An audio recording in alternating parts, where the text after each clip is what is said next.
Hi everybody, welcome back to my channel. Today is another cleaning and organizing my craft room video. As you can see, this is just a mess of a disaster. I have to put all of this stuff that we bought away, clean up all of this sawdust. There is scraps of wood everywhere and screws and things and OMG, even under the table. How'd they get under the table? But I just have to start. How do you eat an elephant? One bite at a time. So I decided to start with my little black table here. If you watched the video where we constructed the closet, I kind of had the space between this little black table and my craft table was where I was cutting. So a lot of sawdust ended up here, as well as on the floor and the table and all that such. Now I won't be vacuuming in today's video because we still have a lot of things to put away before we can get to vacuuming. But I just thought I would bring you along to show you about cleaning my table.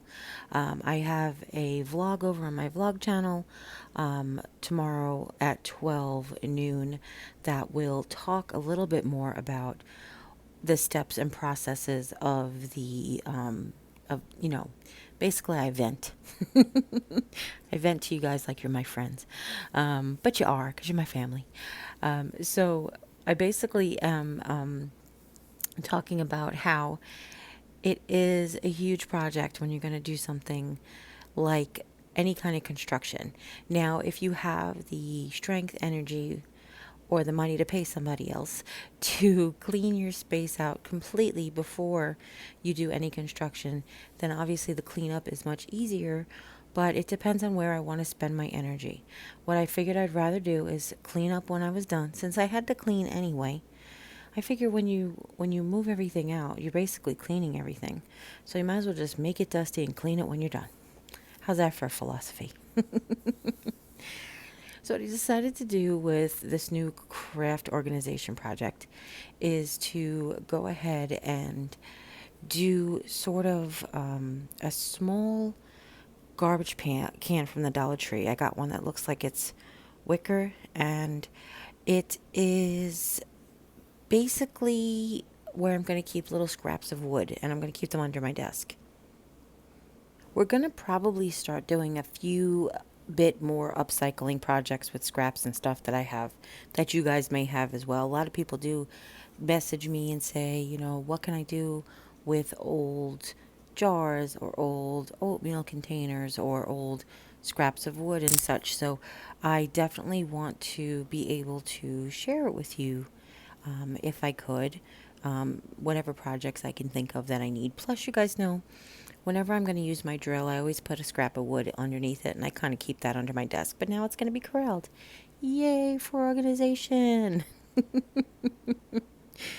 But in the video coming tomorrow, you'll see that I'm excited about the way we're organizing, and thank you so much to dear sweet friend that sent me more of the pom-pom cubies, because I ended up utilizing them, which I'm pretty excited about. Can't wait to share that with you, but that of course is coming tomorrow.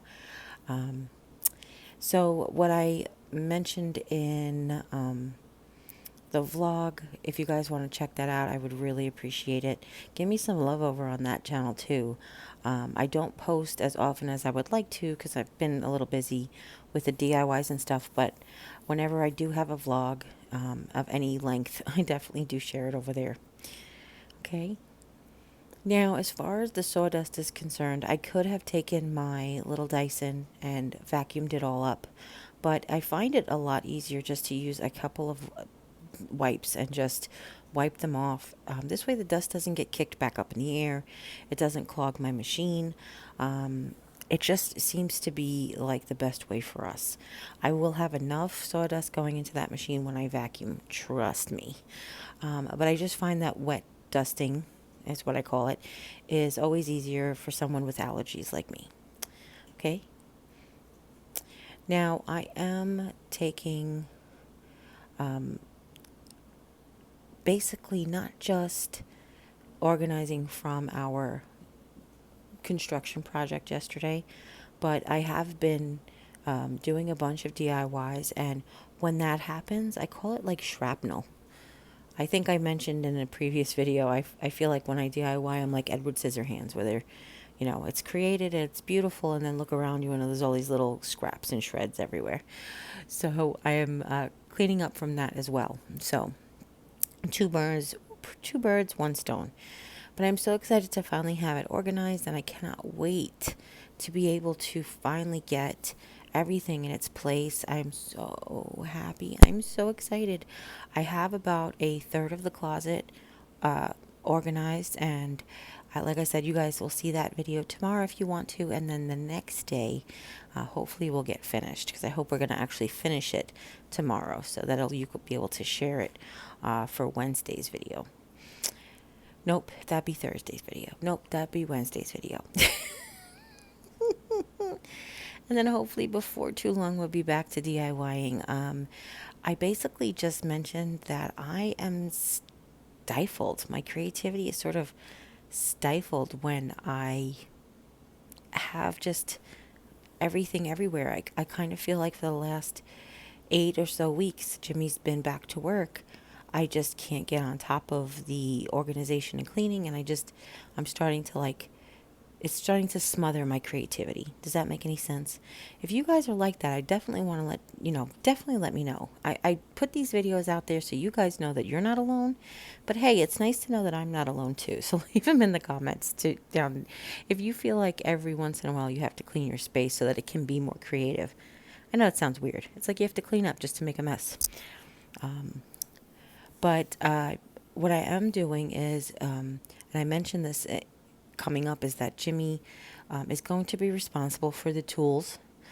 He's going to be, whenever possible, he's going to get them for me, and he's going to put them away so he can be in charge of them, so he can have control of them.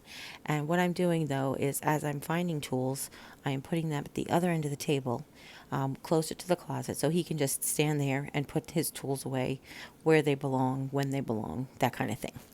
All right? I did ask him if I could keep the DeWalt out, the drill, because I kind of feel like I used that one the most. But we did talk about possibly putting it somewhere easy that we can get it on and off and get it easily. So that's good. That's probably what we'll do. All right.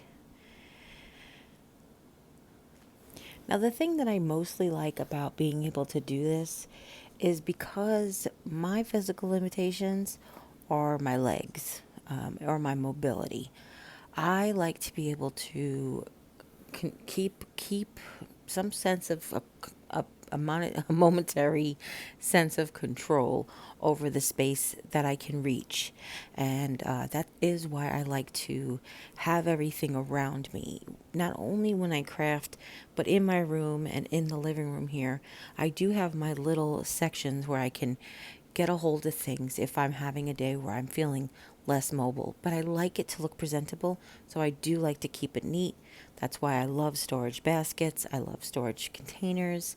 I love to be able to put stuff in a drawer and put it away when nobody's here or when company's coming, that kind of thing.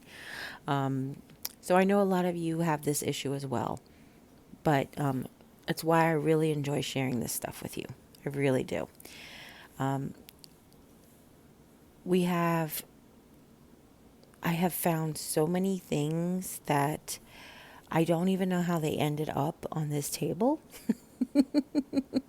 I was actually commenting to Lisa when I was talking to her that I don't even know.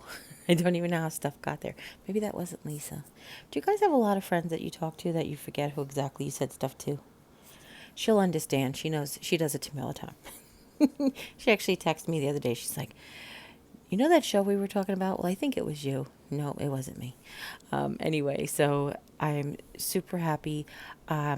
Melody Reed gave me the idea of keeping wipes at the craft station. I don't know why I didn't think of this my whole life, but I now have my flushable wipes.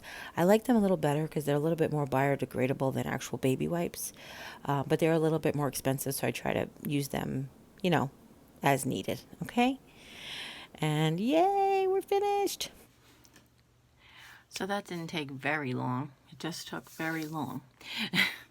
Let's see, I started when Frozen started, and now she's singing Let It Go. So pretty much, do you want to build a snowman and Love is an Open Door, and For the First Time. So all of those songs played while I was cleaning the table. And the table is officially not clean because what I had to do is stuff all of the tools there. Tools we discussed yesterday with Jim is going to be his domain. He's going to, if whenever possible, take tools out for me properly and put them away properly. So that's going to be his domain. So what I did was I lined them up all nice and neat. I don't quite have room to put my jar there yet, but I will. And I have a couple of things that I need to get up and put away. But for the most part, I am finished. It looks like this right now. So that if you're new around here, hi. Now, if you're new around here, this is sort of my farmhouse French country basket where I keep all of the necessities, things that we use on a regular basis for farmhouse DIYs. I have my my paint rack that I made from Fab Hacks. I copied Fab Hacks, not copied her, but gave her a shout out and I did my version. Of course, my glue gun stand that Kelly Barlow taught me how to make, and we gave a shout out to that video too. I have 2 of the Dollar Tree mason jar plastic ones with paintbrushes in them, some ribbon that has to go away, a stand that has to go away, some stickers that have to go away. This is actually bubbles from the bubble wand that we used for the 2-tiered tray. I want to throw them out. I'm going to gift them to a friend. And then the tools, there is my new halogen lamp that was Jim's that he gave me. I don't know if you guys been around when we bought him an LED lamp. I have 2 racks here. This rack has everything from printables to, actually let me turn this off so you can see it better. There you go. It has everything from printables to poster boards to, that's where I keep my craft mats and the cooling racks and stuff that I'm using. This one is not really clean yet, but it has like this is my idea book. And then some easels, not some easels, some paint boards and stuff in here. Just some like random craft stuff. These jars in front were the mason jars that were candles from the Dollar Tree.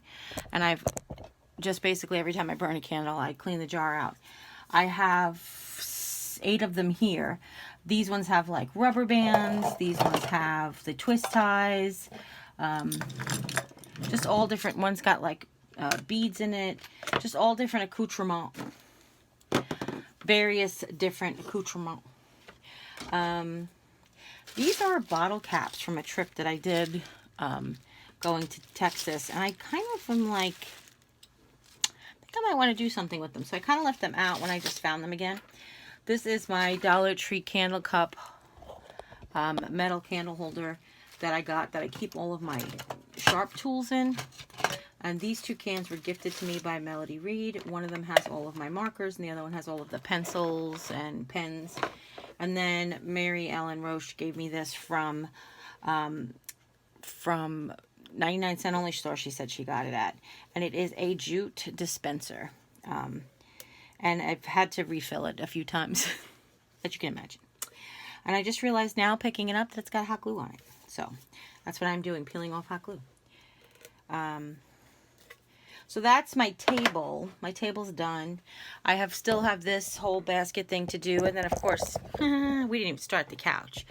But before I do any of this, I had to clean my table up first. Because I use the table for organizing. I use the table for going through stuff and distributing and, kind of thing. I've mentioned this before. This is sort of a cleaning with disabilities hack or limitations. I don't like to say disabilities. I like to say limitations. And the reason I like that is because even people who aren't quite disabled have limitations. Even people who aren't disabled at all have limitations. Sometimes it's psychological, sometimes it's emotional, sometimes it's physical. And how I like to do it is I really was trying to implement the one-touch rule, which is basically once you get your hands on it, deal with it. However, if we have physical limitations, that's not always possible. You can't keep getting up and down every time you touch something. So what I do is 2-touch rule. I basically take it, I sort it on my table, and then it goes straight away. So I think that's going to be it for today's video. I might come back in a little while and work some more on here, but I am a little bit wiped out already. I'm still wiped from yesterday. I think I'm going to go recuperate a little on the couch and put this few things away and then go recuperate on the couch. And then we have that plus that. The benefits of obviously having money to do DIYs and go shopping and do hauls are many. But the downsides, they're many too. But we don't look at those, right? We just look at the positives. So that's it, everybody. And as always, you guys take care. God bless. We'll see you next time. Bye. In part 2 of 17. I don't know. It's not going to take 17 parts. I'm just saying. Bye.